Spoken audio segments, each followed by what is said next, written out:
it's going on. After the webinar last Thursday night, I told everyone I was leaving on Sunday to go to Florida.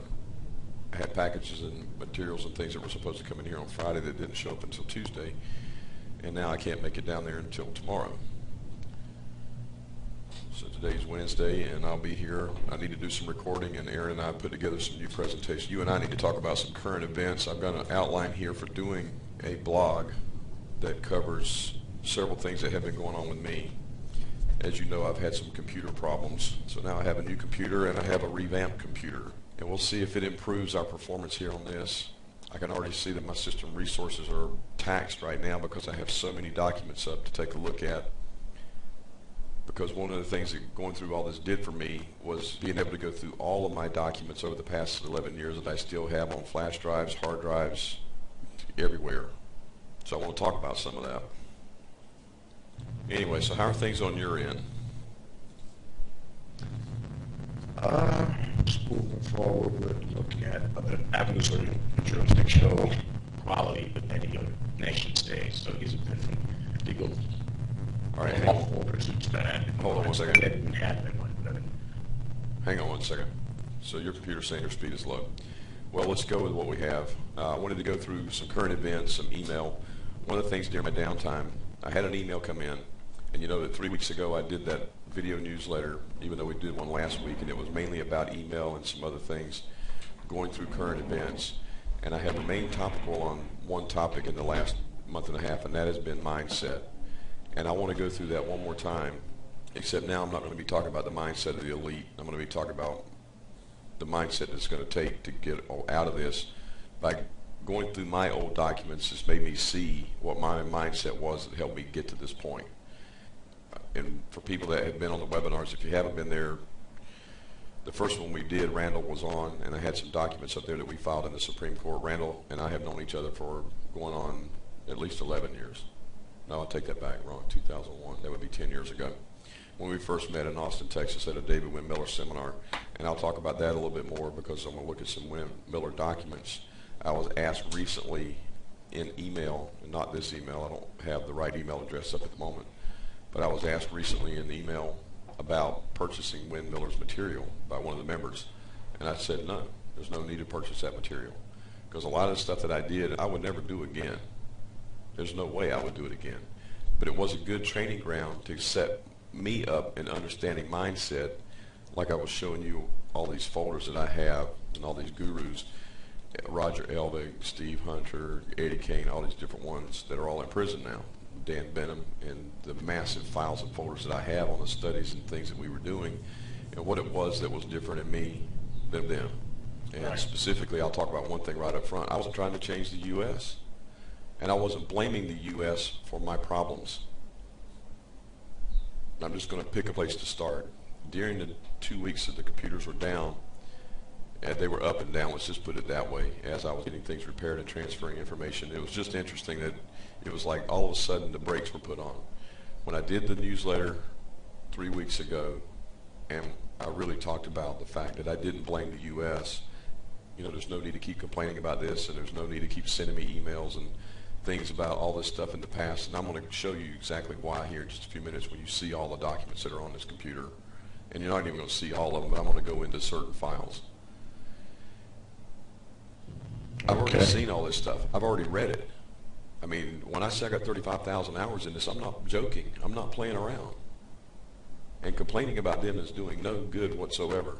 Because as long as you're in their system and you're a United States citizen or any other citizen, any other jurisdiction, and you're not exercising self-determination, there is no fence. You are building their state until you are out of their state. There's no fence. Agreed? Agreed. Okay. Here's a current event. I'll tell you something that's going on that I see in business, because one of the things that you'll see when I go through my folders is that a lot of my stuff was geared toward business even when we were dealing with the legal system, because there was so much attack from a business standpoint, and business people get attacked all the time in this country. I mean, small businesses are just being sued right and left, and that's been going on for a long time.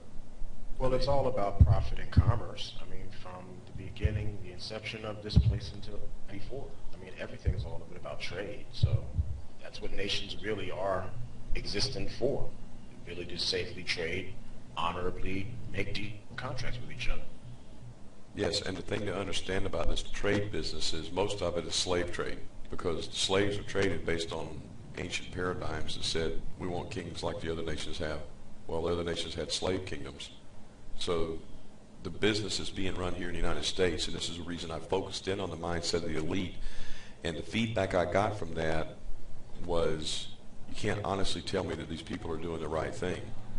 And that's the reason I came up with that whole video newsletter, where until you clean up your own backyard, you're not doing the right thing, and you don't have a right to point a finger until you're doing the right thing. They are running a multi-trillion-dollar slave plantation just here, but that's global too. But it's all built on people not wanting to take responsibility, just as it says in the Law of Nations. And so part of this blog is going to be going into the Vienna Convention on Diplomatic Relations. I'm not going to go into the Law of Nations. If people are reading it, and I'm getting very, very good email, and I'm going to go through some more email too, because one of the things that has happened is at least 5 hours of my day has been cleared up, and not making comments back to email and negative comments. And so I realized how much I was being engaged, and I don't need to engage because I'm busy. I've got things to do. It looks like we're going to, within days, know about this 106 acres of land and whether we're going to be able to do something with that in North Carolina. But at this point in time, I have gone hands off because it's not in my control, and therefore I don't need to keep my fingers on it. So overall, I don't focus all my time on the website because I can't, and that hopefully will very soon change too, because hopefully I'll be able to just hire somebody to do the job that I'm doing as far as the editing and putting the material together and outlining it. In other words, I'll delegate and move this thing forward faster, because I intend on, now that I've got I realize that it just, how can you say it when you have an epiphany and it just clears your mind all of a sudden now, and it frees your time to go do the task at hand? Because one of the things I want to focus on this blog as well is a word that no one's talking about, and that's the word urgency. So, but as far as mindset, let me pull up what I've been, oh, you can't, we're not in screen share. Dare I try this? Man, no problem. Okay, that's going to take up too much bandwidth. So let me talk about a current event. Show what's going on in business, something that's small business people are being hit with right now. Digital Millennia Copyright Act. Okay, now there's an intent behind this I think is valid. And you know that there's two things that they could talk about in law. One's called the spirit of the law, and one's called the letter of the law, right? Right. Recently, Randall got an invoice from a company called Superstock.com, and it came from the attorney, and the attorney said, you violated a copyright on this particular picture right here. We have an image of it, we have the rights to distribute it, and it's on your website, and you haven't paid us, so therefore you owe us $1,200 or something to that effect. I had him send me their letter and send me the number, and I went to their website, I looked at the number, and it was called Autumn Trees, so I did a search on Google, just like we're in right now, went on images and found this thing 4 rows down. And I clicked on it, it was on someone else's website that was not affiliated with Superstock.com. And that website didn't have a copyright notice at the bottom of it, though. You know, Randall's like, well, what should I do? We talked about it a minute. I said, well, just do a verification of the copyright, do a debt validation notice. You're saying you got a valid invoice here, you got a valid debt that you want to be paid, then prove up your copyright. What's the date? He sent a letter, formal letter. I review this stuff for him because he and I have been knowing each other for a long time. I mean, anyone that's willing to go with me to the Supreme Court to do the things that we did on working on getting out of this system and finally realizing that was not the answer. But anyway, so he sends this over to me. He gets the letter back, and the letter basically says that we acquired the exclusive marketing rights for this item on 2/21/10. Of course, his website went up in May of 2008. So here's what happened from there. He said, why don't you just draft him a letter back and just tell him, look, you don't have a valid copyright here because it was already on my website. And you can invoice them back for trying to extort money from you. Okay, so here's, okay, no, that's not the letter. Hold on one second. Okay, this wasn't a bad letter. And he already drafted the invoice, so he sent it over to have me review it. He said, I'm puzzled and appalled by the lack of verification, authentication of your claim.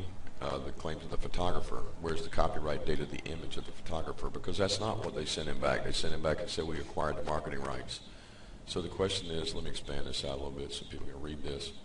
Where's the actual copyright? So he asked the question. Well, I just told him right up front. I said, Randall, we're not asking questions at this point. They sent you back a date, and you asked them what the copyright date was. That's the date they sent you. This is called a presumption.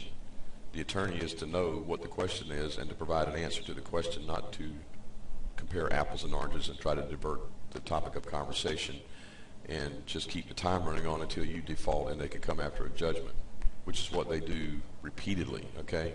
You have to know what's going on in their minds. This is about understanding everyone's mindset, including these attorneys and including everyone you deal with, whether it's the Illuminati or the bankers or the U.S. government or their attorneys or their agents or somebody on the street who's trying to pick your pocket. Okay? Right. To this, and I said, we're not asking any questions at this point. I said, give me about 30 minutes and I'll have this beefed up for you. And so let me go to that real quick. Here's the beefed up version. Things are pulling up slow. I've got a lot of material up and a lot of things I wanted to discuss. And so this was one of them because this gets into my mindset. Randall read this and he was like, wow, I'm still not quite there, am I? I said, yeah, technically you are, but all right, so I have this up and I reworded this to basically say this because I realized what this company was doing when I saw that this website that had the picture on there was not copyrighted, and they had a date that they claimed was the date they got it, but they didn't include the copyright date, and it let me know that they're up to some nefarious activity based on this Digital Millennium Copyright Act and what they're doing, and they're violating the spirit of the law. They might not be violating the letter, and I'll show you how they're doing that in just a sec, okay? Or we'll talk about it. Okay, I said, frankly, I'm stunned and appalled at your attempt to extort money, time, and resources from me based on your assertion of copyright claim and creation of the image on 2/21/10. Your claim is refused for cause for the following reasons. You admit that you possess no copyright before February 21st of 2010. Likewise, you falsely assume that there was no copyright of this image that existed before 21/10. This image was placed on my website on May 12th of 2008, and I copyrighted my site on May 12th of 2008. Number two, by your own admission, the creation of this image and exclusive distribution rights of the image happened exactly the same day. Anyway, they gave no evidence of copyright whatsoever. That's number three. You only gave a claim that you're claiming that a copyright exists because you had your staff scour the internet for images that allegedly did not possess a copyright, whereupon and whereafter you posted said image onto your site, superstock.com, and then sent me and likely many others a fraudulent bill or invoice with the intent to commercially defraud me of my assets and monetary resources. Number four, you gave no evidence of a copyright was filed with the Post Office, National Archives, or any other records-keeping system. And number five, your claim is based on a presumption of an infringement. It has not been proven, merely alleged, and is hereby rebutted and confirmed as rebutted by your own admissions. I am well aware of commercial invoicing and billing, sir. In fact, according to the Paddleford case, the judge stated, a tender of bills is as good as one coin, unless the bills are objected to stand by in silence and watch another sell your property binds you to the contract. I have objected and rebutted your invoice and subsequent actions properly and timely. I have refused your bill and invoice and claim a copyright for a verified cause. I am not and will not be bound by your contract you have provided. In fact, I have no contract with you other than that which you have now provided, which is proof of fraud and attempted extortion. Your so-called evidence and fraudulent claim of copyright is now controverted and is evidence of your attempted theft of my intellectual property, your commission of fraud and mail fraud, and your attempted fraud and extort value from me. Herewith, based on your assertion of copyright and creation of the image on 2/21/10, your claim is refused for cause due to the fact that I was on my site on May 12, 2008. I have been commercially damaged by your actions in the amount set certain of $12,200. That's 10 times the amount they sent to him, by the way. And I have enclosed my presentment of this matter, a statement of account invoice with the amount now due for satisfactory closure of this matter, hereby presented for payment. Notice, this invoicing methodology by Superstock.com is blatantly obvious attempt to make inappropriate use of the Digital Millennium Copyright Act. It violates the spirit and the letter of the law. I will ensure that the Better Business Bureau in Jacksonville, where your company is headquartered, unless you're lying about that as well, is notified of your scrupulous activities. That should be unscrupulous activities. I've made a correction there. I intend on filing a fraud report with the Secretary of State, Division of Corporations in the state of Florida. This document is a non-negotiable legal instrument under the Uniform Commercial Code. Now, this is part of process. This is part of commercial procedure, and if you're in business, you may have to deal with this kind of thing. So in doing the invoice, you're going to set it up as a statement of account, which is what the IRS does. This is how we learn this. And then you turn it into an account stated by going through the process of defaulting these people and possibly doing a notarial protest, because I'll show a little bit about that later. I'm the only person that I know of that ever got paid off of notarial protest and bond activity. But it's because I didn't do it against the government, I did it with another company.